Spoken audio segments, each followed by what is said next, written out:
নবীজিরে সাহাবীরা কেমন ভালোবাসেন। আল্লাহর নবীর সাহাবী হযরতে আবু বকর সিদ্দিক রাদিয়াল্লাহু তাআলা আনহু নবীজিরে কেমন ভালোবাসে, নবীজিরে কিভাবে বাবা আদর করছে। আবু বকর নবীজি ওই সময় হযরতে আবু বকর সিদ্দিক রাদিয়াল্লাহু তাআলা আনহু কালেমা পড়ে নাই, ইসলাম গ্রহণ করে নাই। নবীজির সাথে বন্ধুত্ব সম্পর্ক। নবীজি কোরআন তেলাওয়াত করে আর আবু বকর কোরআন তেলাওয়াত শুনে। নবীজি কইয়া আছে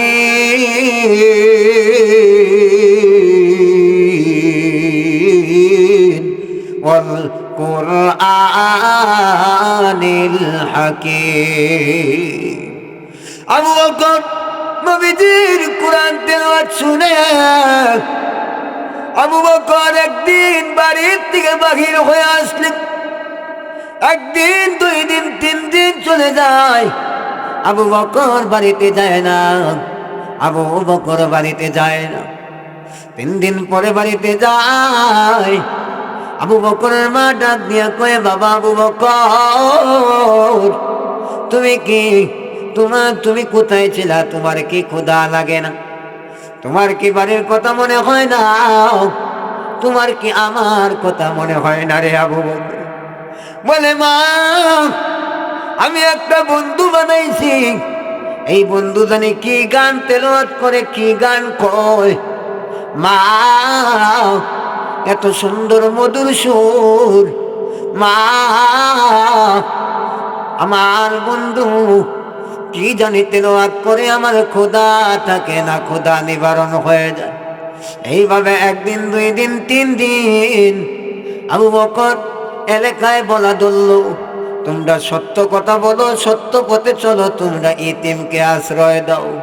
যে ইতিমরে আদর করবে, যে ইতিমরে ছায়া দিবে, আল্লাহ নবী বলেন সে যেন আমার ছায়া দিল। আমি নবী ইতিম ছিলাম, আমার মা ছিল না, আমার বাবা ছিল না। আমি মা বাবার কষ্টে কত জায়গায় আমি দাঁড়ে দাঁড়ে ঘুরতাম। বাবা আমার আজকে এই যে আমার 2টা চোখ নাই, আমি বুঝি আমার 2টা চোখের কত জ্বালা। যার 2টা হাত নাই, এই যার হাত নাই তাকে যা বলবেন তোমার যে হাত নাই তোমার কেমন লাগে, দেখবেন 2 চোখের পানি ছেড়ে দিবে। বাবা নবীজির মা ছিল না, বাবা ছিল না, নবীজি জানতো তার কেমন ব্যথা। নবী বলেন ইতিমরে আশ্রয় দাও। ইতিমরে যে ছায়া দিল, আমারে ছায়া দিল, আর আমারে যে ছায়া দিবে গো, কিয়ামতের কঠিন ময়দানে তার শাফায়াত করে জান্নাতে নিয়ে যাব আমি।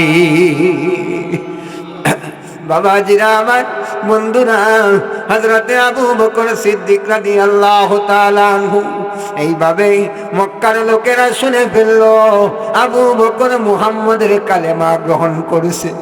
আবু বকর মুহাম্মদের ধর্ম গ্রহণ করেছে। হযরতে আবু বকর সিদ্দিক রাদিয়াল্লাহু তাআলা আনহুকে মক্কার কাফেররা ডাকলো, তুমি নাকি মুহাম্মদের কালেমা গ্রহণ করেছ? আবু বকর ডাক দিয়া কয়, হও আমি আল্লাহর নবীর কালেমা গ্রহণ করেছি। বলে, আবু বকর তুমি মুহাম্মদের কালেমা গ্রহণ করছো, তোমাকে মার দূর করা হবে। ও আবু বকর তুমি মুহাম্মদের কালেমা ছেড়ে দাও। তুমি তোমার বাপ দাদা যে ধর্ম করেছে তুমি ওই ধর্ম কিভাবে বাদ দাও? আবু বকর সিদ্দিক রাদিয়াল্লাহু তাআলা বলে, ওরে মক্কার লোকেরা শোনো, আমার বাপ দাদা বুঝে নাই, আমার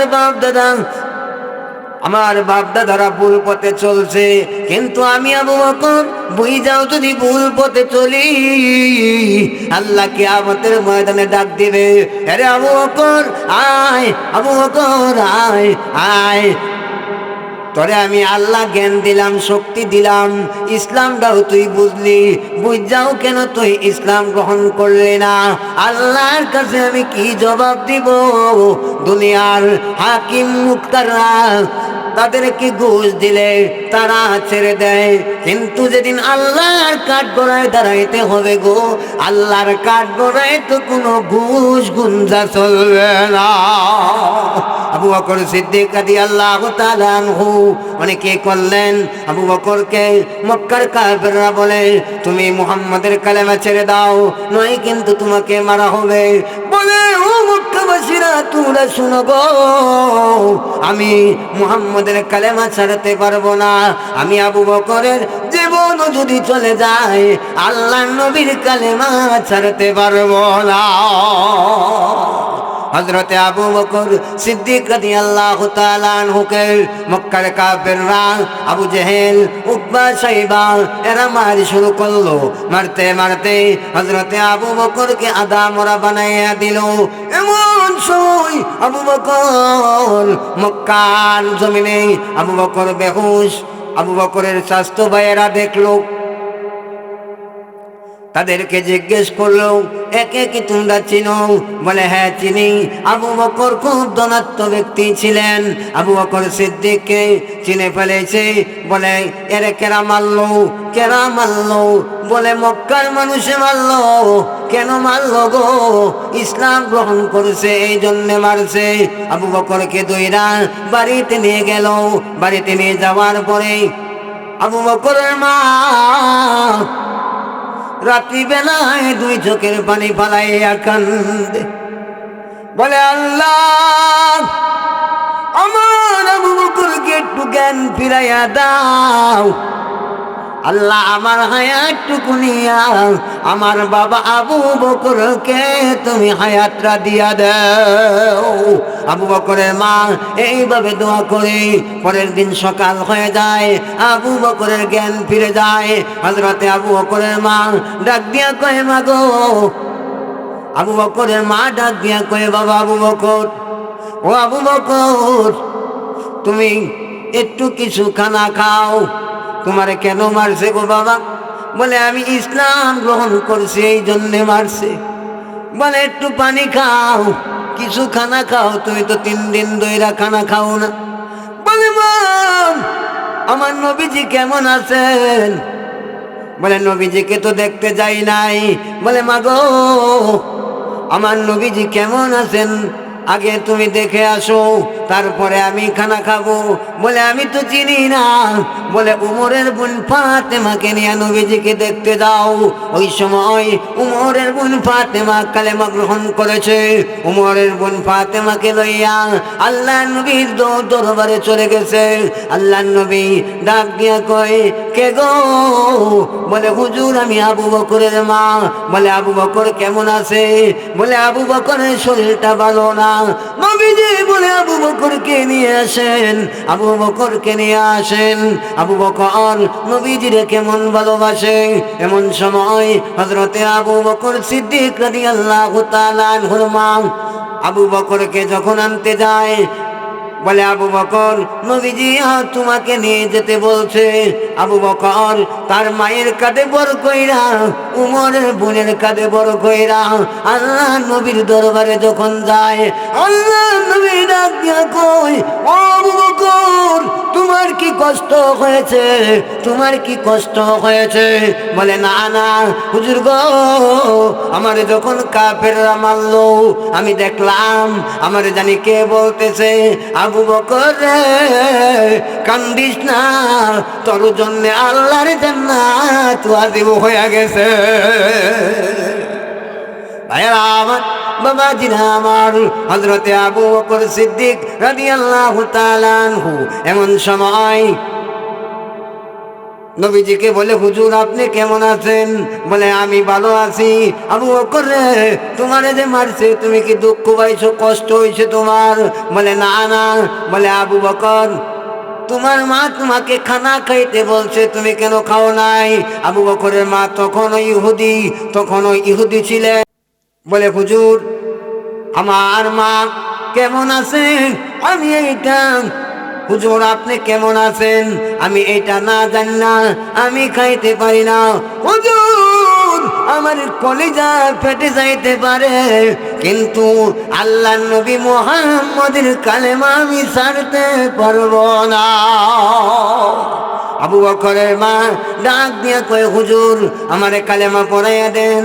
আবু বকরের মা ওযু কইরা আসলেন, ওযু কইরা আইসা বলে, হুজুর আল্লাহকে সাক্ষী রেখে আমিও পড়লাম লা ইলাহা ইল্লাল্লাহু মুহাম্মাদুর রাসূলুল্লাহ। সকলেই জবান খুলে পড়ুন সাল্লাল্লাহু আলাইহি ওয়াসাল্লাম। নবীজিরে তারা কেমন ভালোবাসত, আর আমরা নবীজিরে কেমন ভালোবাসি। ভাইরা আমার, আমি আপনাদের সামনে পবিত্র কোরআন শরীফের সূরা ফাতিহা, এটা আমরা সবাই জানি। সূরা ফাতিহার 4টি আয়াত আমি আপনাদের সামনে তেলাওয়াত করেছি।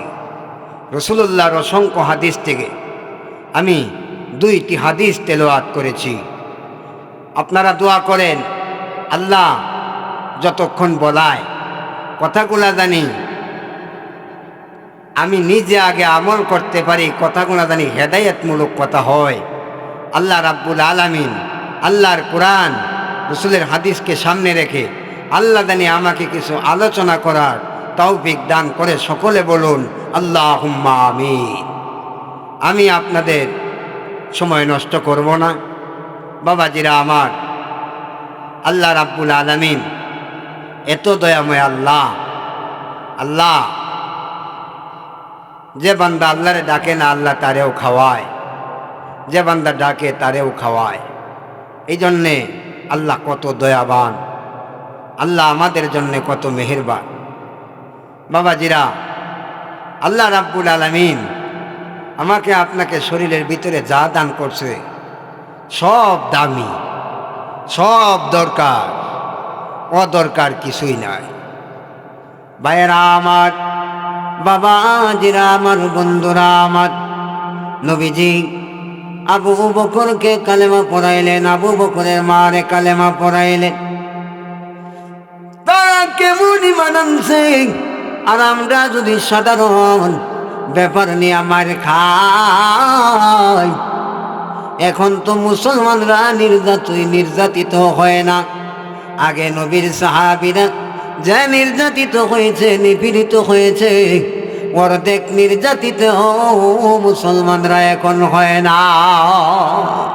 ভাইরা আমার, আল্লাহ রাব্বুল আলামিন কোরআন শরীফের ভিতরে বলেন, ইউরিদুনা লিউতফিউ নূরাল্লাহি বিআফওয়াহিহিম ওয়াল্লাহু মুতিম্মু নূরিহি ওয়ালাউ কারিহাল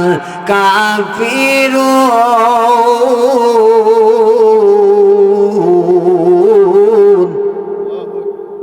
জোরে বলেন আল্লাহু আকবার। আল্লাহ বলেন, ওরা চায় মুখের ফু দিয়া ইসলামের আলোটা নিভাইয়া দিতে, কিন্তু না নবী গো, না, আমি আল্লাহ তা হতে দেব না। আমি আল্লাহ নূরের আলো, নূরের বাতি আমি আল্লাহ জ্বালাইয়াই দেব। আল্লাহ রাব্বুল আলামিন অন্য আয়াতের ভিতরে বলেন, ওয়ামা নাকামু মিনহুম ইল্লা আইয়ুমিনু বিল্লাহিল আজিজিল হামিদ। আলেমদের একটাই অপরাধ, আলেমুল আমার আল্লাহর জমিনে আল্লাহর দিন কায়েম করতে চায়। এই অপরাধটাই আলেমদের। ও বাবা, সকল কিছু সংসদে যায়, আল্লাহর কোরআন কেন মসজিদের মধ্যে চাপাইয়া দেয়? খালি মসজিদের মধ্যে আল্লাহর কোরআন চাপাইয়া দেন, আল্লাহর কোরআন সংসদে যায় না কেন? কোরআন দ্বারা সংসদে বিচার হয় না কেন? ভাইয়েরা আমার, আমি লম্বা করব না, আমি আলোচনার দিকে চলে যাচ্ছি। তাফসীরে বাইজিবির ভিতরে আছে সূরা ফাতিহার একটা নয়, দুইটা নয়, সূরা ফাতিহার 14টা নাম আমার আল্লাহ বানাইয়া দিছে। এক নাম হইল সূরা দোয়া, আরেক নাম হইল সূরা শিফা। এইভাবে 14টা নাম আছে। সূরা ফাতিহা যদি কারো পেটের ব্যথা হয়, ইয়াকিন ইখলাস নিয়া আউযু বিল্লাহ বিসমিল্লাহির রহমানির রহিম পয়রা সূরা ফাতিহা পয়রা 1 গ্লাস পানির মধ্যে যদি ফু দিয়া ওই পানিটা খায়, আধা ঘন্টার ভিতরে তার পেটের ব্যথা বন্ধ হয়ে যায়। এই সূরা ফাতিহার নাম সূরা শিফা। আল্লাহ রাব্বুল আলামিন রাসূলুল্লাহ সাল্লাল্লাহু আলাইহি ওয়াসাল্লামের একটা সাহাবী সাপে কামড় দিল। সাপ যখন কামড় দেয়, আল্লাহর নবী সূরা ফাতিহা পড়ে ওই সাহাবীর শরীরের ভিতরে ফু দিলেন। সাপের বিষ মাটির দিকে নেমে গেল। ওই নবীর সাহাবীটাও ভালো হয়ে গেল। ভাইয়েরা আমার, বাবাজিরা আমার, বন্ধুরা আমার, আমরা নামাজের ভিতরে যখন দাঁড়াই, আমাদের এই অবস্থায় দাঁড়াইতে হবে। আমার সামনে আমার হাকিম আছে। নামাজের ভিতরে দাঁড়াইলাম আর মনে মনে কইলাম, বলে ওই জামালপুর তো দাওয়াত দিছে, কোন সময় যাই। আমার খেয়াল তো দাওয়াতের মহি আমার নামাজ হইল আমার নামাজ হইল কোথায়। আবার একজনে গরু হাসার দিয়েছে, গরুটা কি ছুটটাই যায়নি। এই নামাজ পড়লে লাভ নাই। সারা জীবন এই নামাজ পড়তে পড়তে কপালের মধ্যে দাগ বানিয়ে ফেলাবেন, পায়ের মধ্যে দাগ বানিয়ে ফেলাবেন, মানুষও বলবে নামাজি, কিন্তু এই নামাজ আল্লাহর দরবারে কবুল হবে না।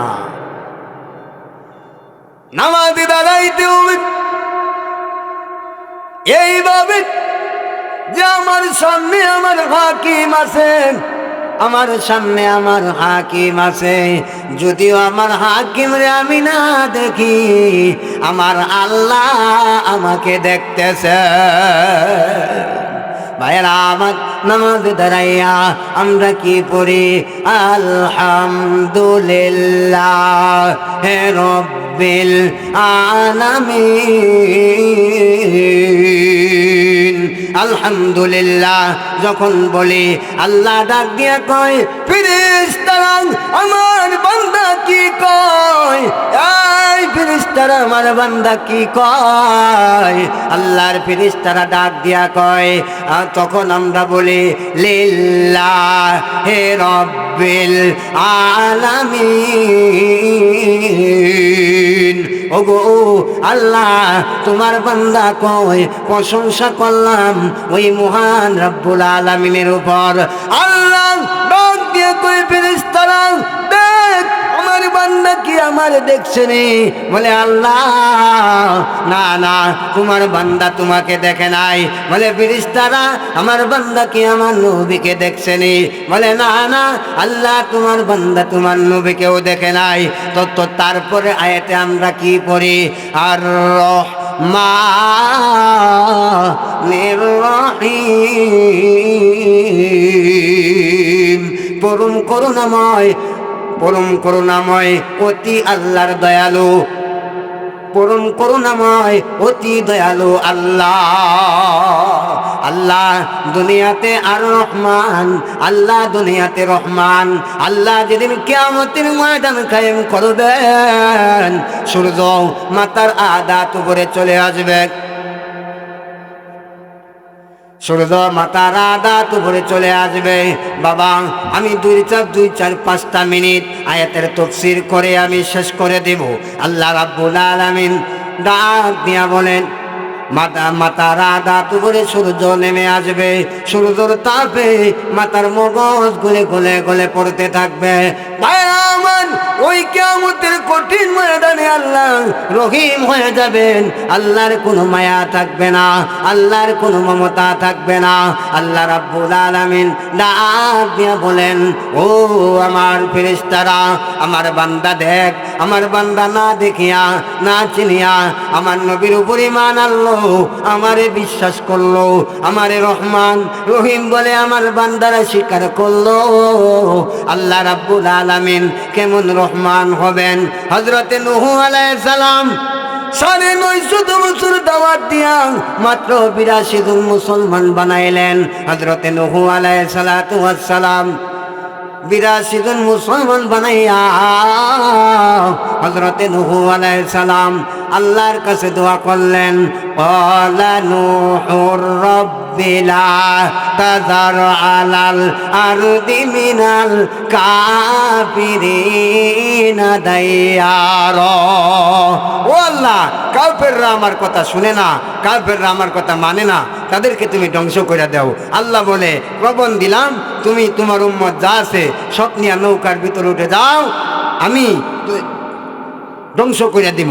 এই জন্যে আল্লাহ রাব্বুল আলামিন বলল, নির্দেশ দিল, নূহ আলাইহিস সালাম তার উম্মত যত আছে সব নিয়ে কিস্তির মধ্যে উঠে গেল, সব ধ্বংস করে দিল। আল্লাহ কয়, নূহ সকল কিছু ধ্বংস করে দিছি, এখন বাকি আছে তোমার উম্মত আর আমার বান্দা। হযরতে নূহ আলাইহিস সালামকে আল্লাহ নির্দেশ দিলেন, নূহ এই মাটি দিয়ে হাড়ি পাতিল বানাও।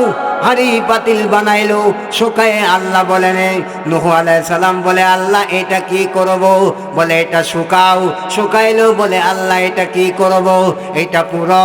এইটা পুরুষে কিছুদিন যাওয়ার পর, হ্যাঁ শেষ করে দিব আমি। আলহামদুলিল্লাহ, কর্তৃপক্ষের নির্দেশ, আমি যে আয়াতটা পড়ছিলাম যে মালিক ইয়াউমিদ্দিন, আল্লাহ বিচার দিনের মালিক, ইয়াকা নাবুদু। ভাইরা আমার,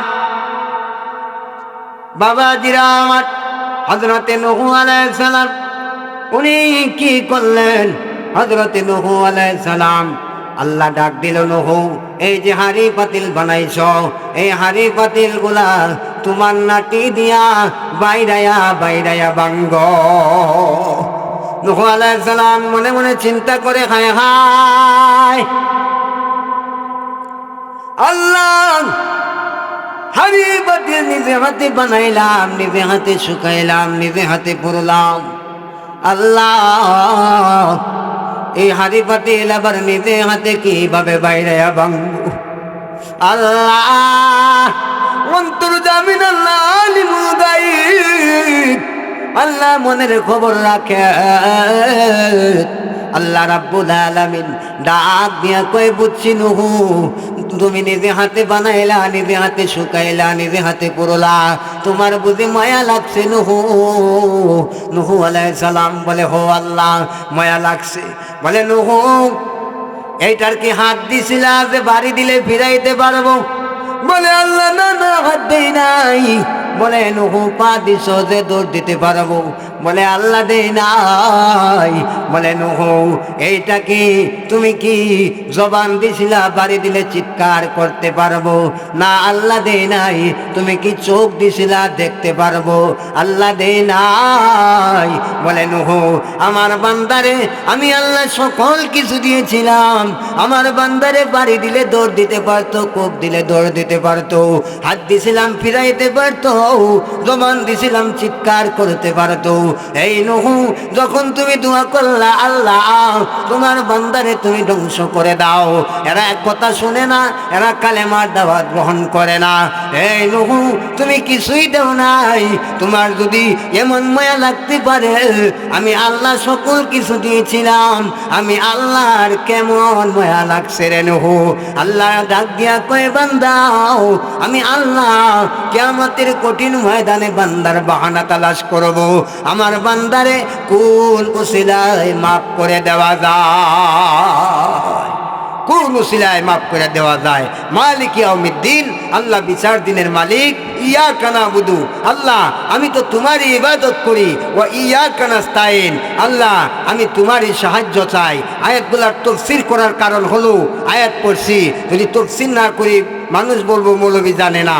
দুইটা হাদিস আমি পড়ছি, তো একটা হাদিসের অর্থ আমি বলে যাই, খায়রুকুম মান তাআল্লামাল কুরআন ওয়া আল্লামা, তোমাদের মধ্যে সর্বোত্তম ওই ব্যক্তি যে নিজে কুরআন শিক্ষা করে এবং অপরকে শিক্ষা দেয়।